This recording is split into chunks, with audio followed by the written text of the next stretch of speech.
The Loaded Radio in your face podcast. Hey, it's Scott Penfold, and welcome to the latest edition of the Loaded Radio In Your Face podcast. And on the podcast this week, me and Jules from Loaded Radio sat down backstage with Amy Lee from Evanescence, as they're currently on the Synthesis Live Tour, featuring a full orchestra, electronica, all in support of the new album Synthesis, which is available now. Here's me and Jules with Amy Lee from Evanescence. A lot of fans have been waiting a good deal of time for something new, and it's really good to have something new.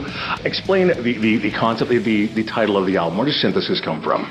Well, in my mind, this is very much a certain part of us being amped up and put to the forefront. That's always been there. We're a rock band, but it's always had this symphonic sort of film score element to it, and also all that programming stuff. Yeah. So, but still at the heart of it, we're a rock band, so that's the whole other side of it. And I think that the rock band part has just, always been pretty much at the forefront. Like, that's the thing, that's the format, quote unquote, that Sure. it fits into, and I get that, and that's awesome. But I really wanted to take a chance to show a side of us, and even of some of our older songs that have always been there, just to show this other part of it that's very close to my heart and very close to the root of where the songs come from. The word synthesis is about these two contrasting things blended together, making one thing, and it's really about the orchestra and the electronica. So those two very seemingly different things being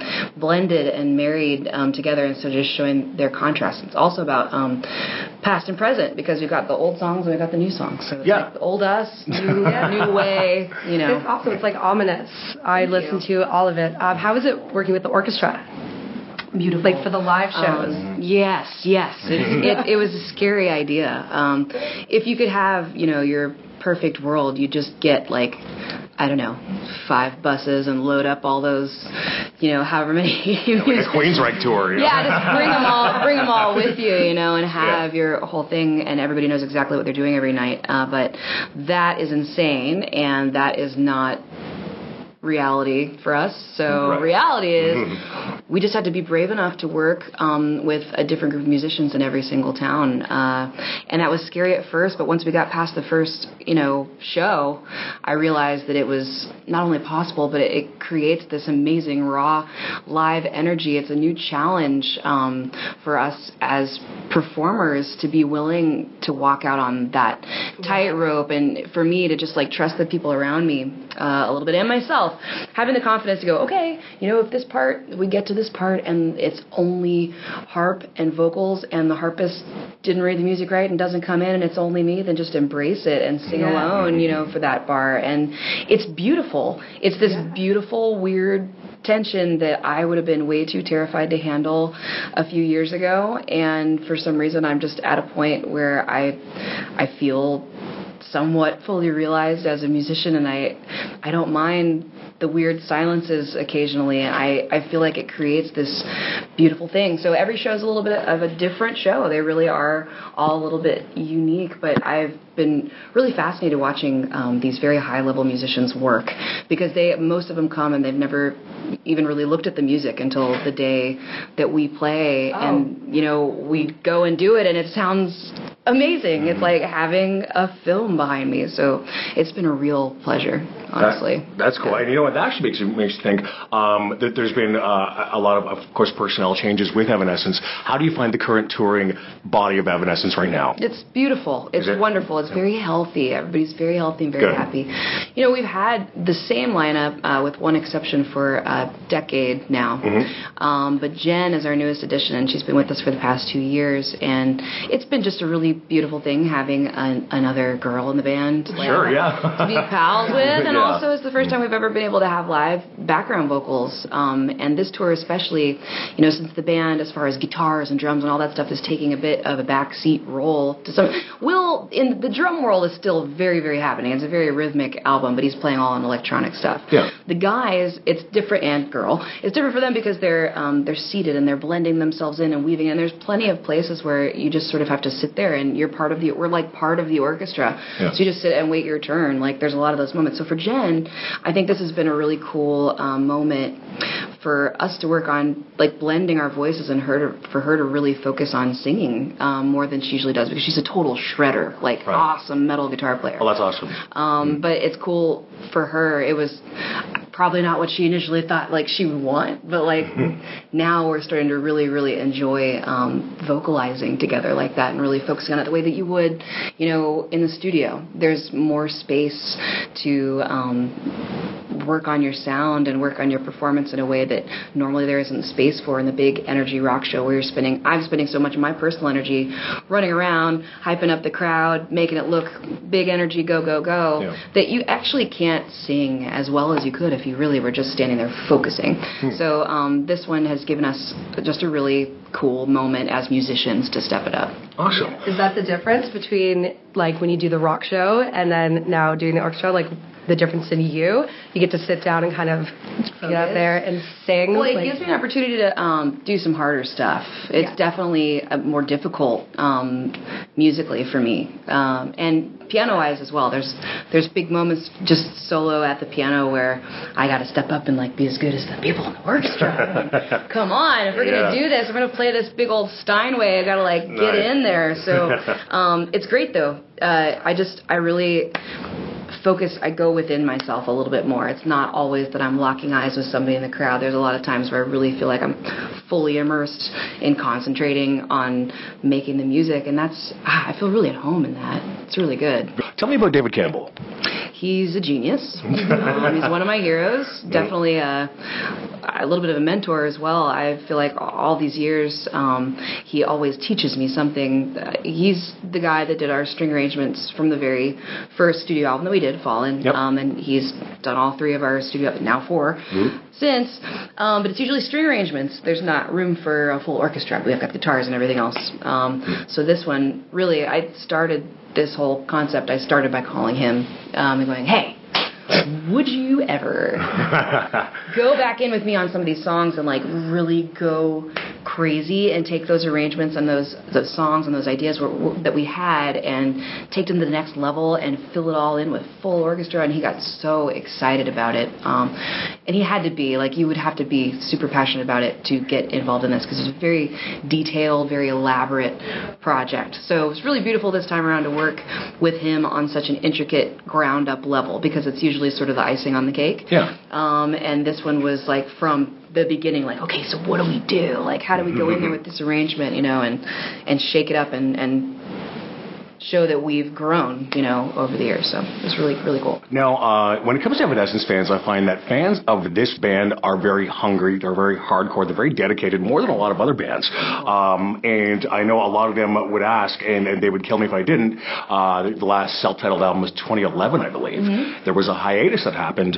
What happened exactly during that time? I've been working the whole time. Have you really? It's really funny. I hate that. It's just not, you have to kind of search. That's kind of the case with music nowadays. You're not going to get things forced into your ear space. You sort of have to search for what you're looking for. Right. So the last full Evanescence album that came out was 2011. Right. But I've been doing film score stuff, been doing solo stuff. I had a kid too. That's probably my favorite. That's my favorite project I've ever worked on. Congratulations, by the way. Thank you. Yeah, no worries. But I mean, I put out an album the week he was born.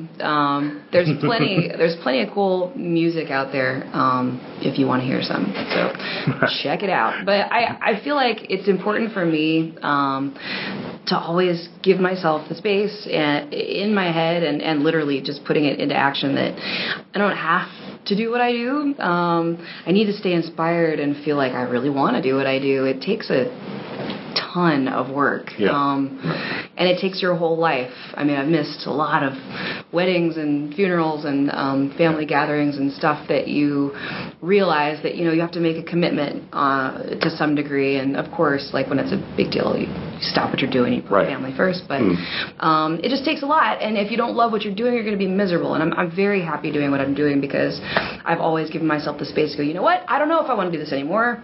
I'm going to not book any tours for a minute. We're not going to go right back into the studio and strike while the iron's hot or whatever.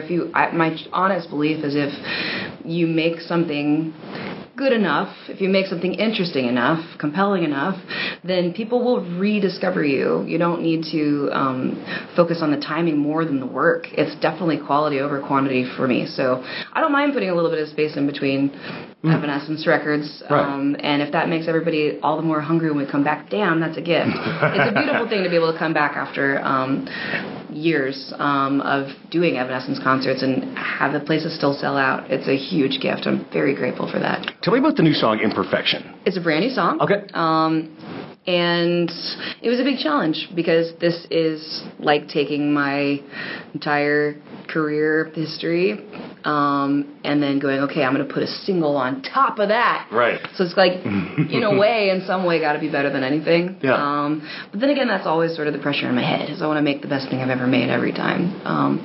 So... yeah, also I wanted to sum up, it couldn't just be complete departure. I wanted to bring in some classic Evanescence because it needed to match the rest of the album. So the verses and the choruses to me are very contrasting.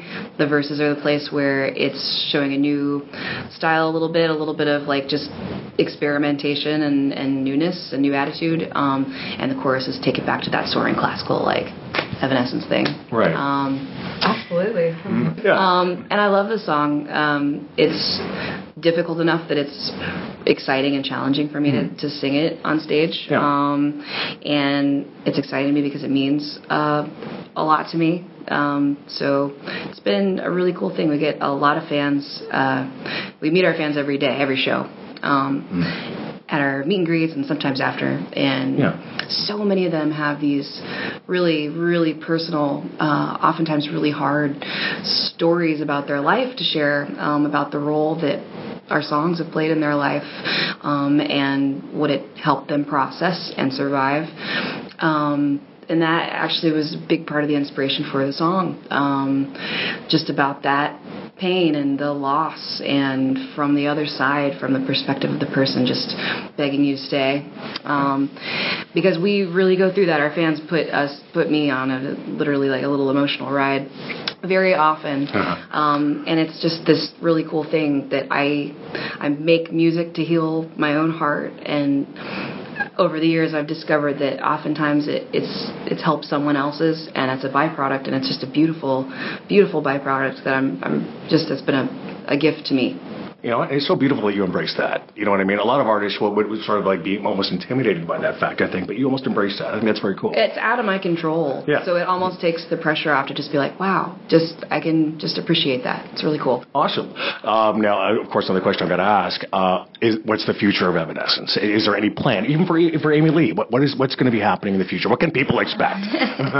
I got to keep an open mind, but we're definitely planning on making another, fully original album after this. That's great news. Yeah. We don't have a timeline for that. We have a lot of tour dates actually coming up based on Synthesis. This whole orchestra thing has been so exciting just because it's just changing up the thing that we've always done in such a beautiful way. So it's really cool that people are embracing it. I feel like the response has been super positive, and we're getting a lot of cool offers to play amazing venues that we've never had the opportunity to play before. Like we're playing at Sydney Opera House a couple of nights in February. Oh, that'll be excellent. I know. Oh, wow, nice. And then a bunch of beautiful places all through Europe after that. So I'm just going to see what happens with this for a minute before we get into the next thing. But definitely we're in a really good place. I feel like we're a pretty tight little family, and we want to make more music together, so that's the plan. A big thanks going out to Sarah from Metal Blade, as well Jules from Loaded Radio, and of course you for tuning into the Loaded Radio In Your Face podcast. Don't forget, check out loadedradio.com for all your hard rock and metal news updated daily, as well as a 24-hour stream, on-demand programming, and so much more cool stuff. And we'll talk to you again soon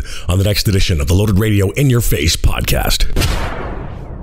Loaded Radio.